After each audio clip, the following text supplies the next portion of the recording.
My next guest on Talk Music Podcast with Will Dorsey Jr. Friend of mine now since 2014. He plays bass in a band called King 810. So, everybody, put your hands up for Eugene Gil.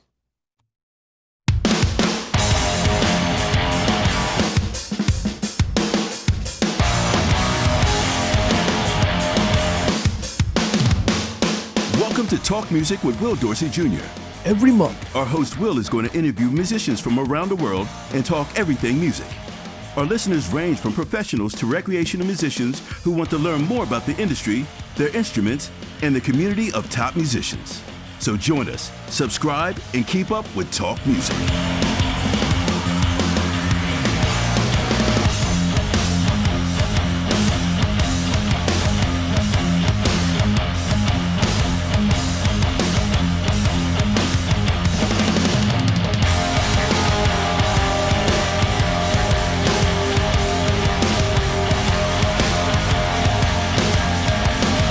visit us on www.talkmusicpodcast.com.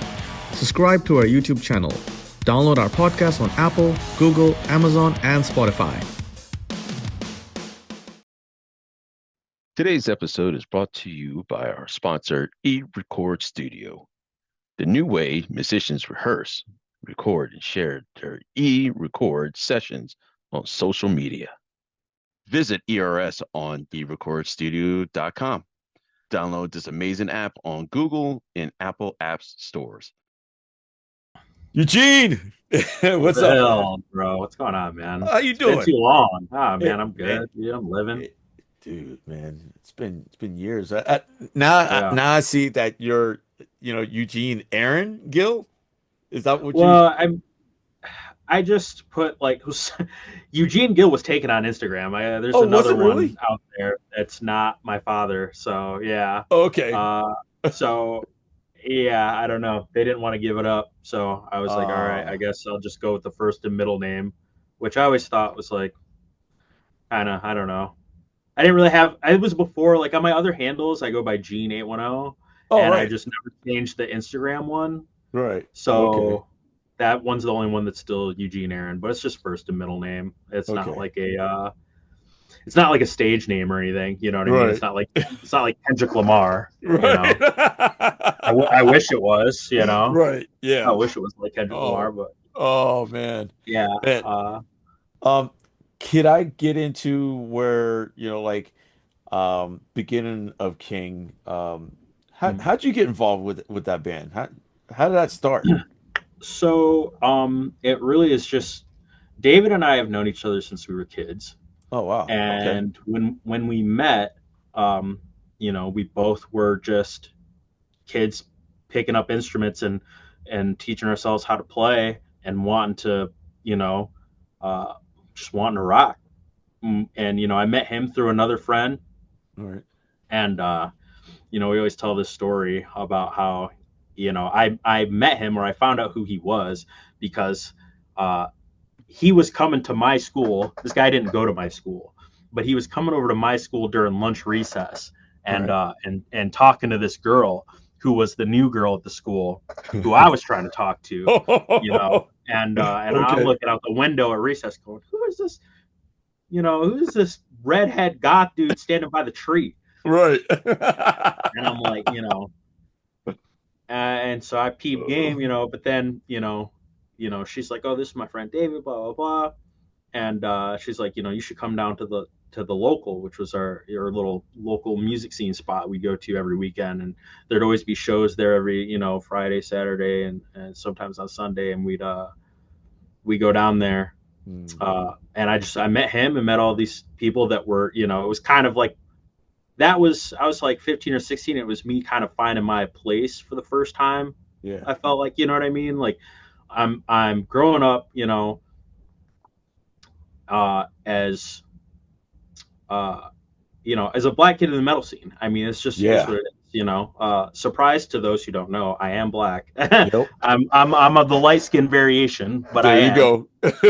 go. My mom's mixed and my dad's black, so I'm at least 60-40. There you go.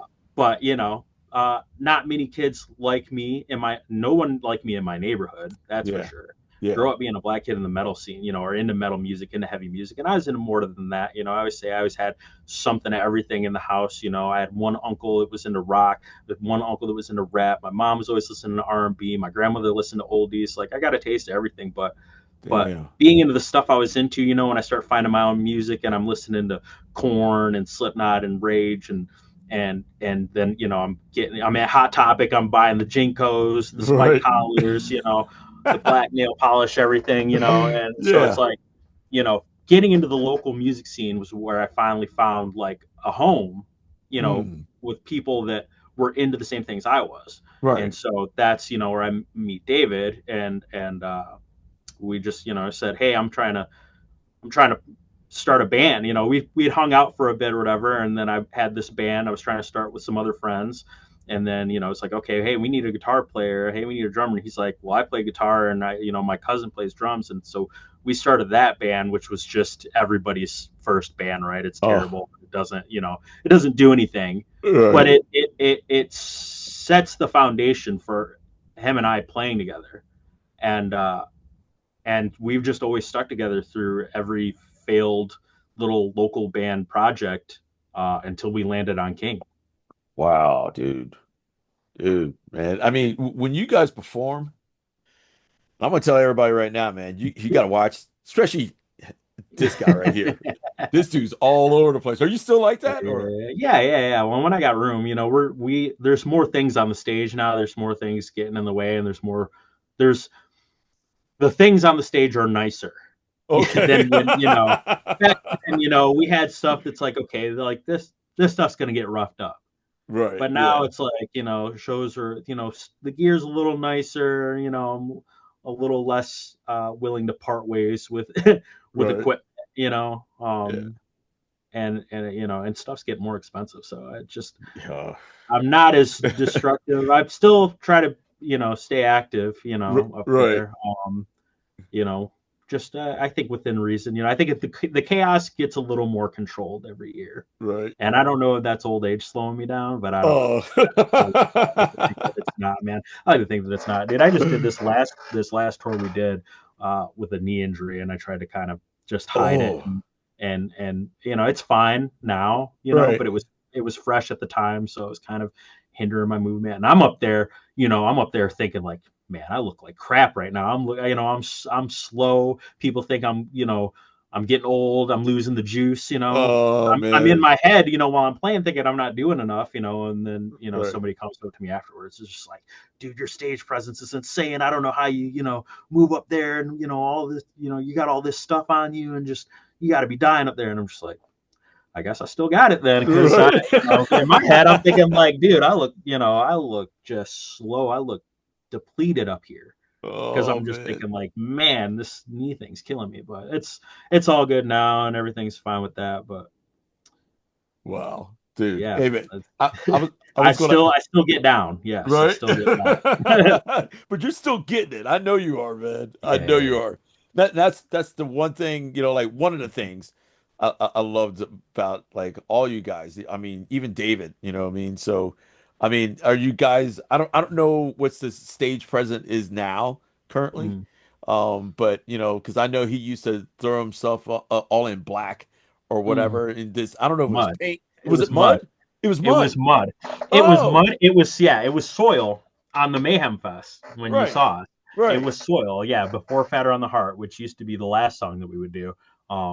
He would go and yeah, there'd be a giant trash can full of soil that we'd have to mix every day, for him to then go jump in, cover himself in mud, and get back up on stage. It was like about a week of that tour before stage manager had enough of our, you know, had enough of dealing with us, and Dude. he, so we started having to put like garbage bags and stuff like tarp like cover the Oh, stage before yeah. we would go on. Lucky enough, we were the first band on, and we're Mhm. playing at like noon. Yeah. Yeah. We're really doing too much for being the first band because Right. we've got like we dude, what opening band on a festival stage have you ever seen come out? We got banners, we got scrims, we got caution tape, we got Yeah. like 10 people on stage. Yeah. You know what I mean? We got guys on stage with AKs, we got dancers, we Yep. got a guy just in all black with a camera on his face,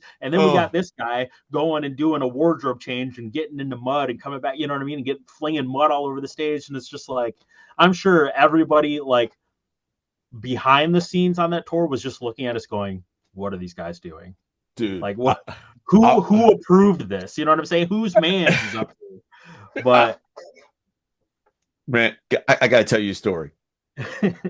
So, me and Eddie, from the singer for Suicide Silence, um, we were just like, we were both just in awe, really, watching you guys. We were like, man, these fuckers kill. Like yeah. these guys get down. That's what I'm talking about. Like it's like we were both like saying, it's like I love these guys. Like it was just incredible, just watching you guys, but still you guys put a hell of a performance up on there, man. And you guys just came with it, man. I've never seen an opening band ever doing that, what you were just saying, just doing that. It's like, man, I just want to say thank you, just for shaking things up, man. Like man. you guys killed it, man. Absolutely killed it. So I just, as me being as a fan of you guys, you know what I mean? Yeah. So I'm just saying that.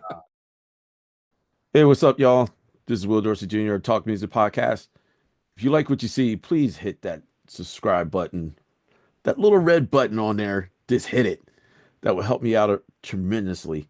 If you can also, subscribe to our YouTube channel, that will also help me. And if you wanted to download our podcast on Apple or Google or Amazon or even Spotify, you can check us out on there. Hope you guys enjoy the show.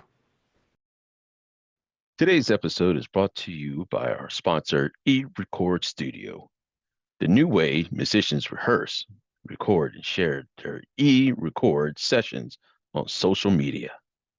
Visit ERS on 𝐸recordstudio.com. Download this amazing app on Google and Apple Apps stores. Visit us on www.talkmusicpodcast.com. Subscribe to our YouTube channel. Download our podcast on Apple, Google, Amazon, and Spotify.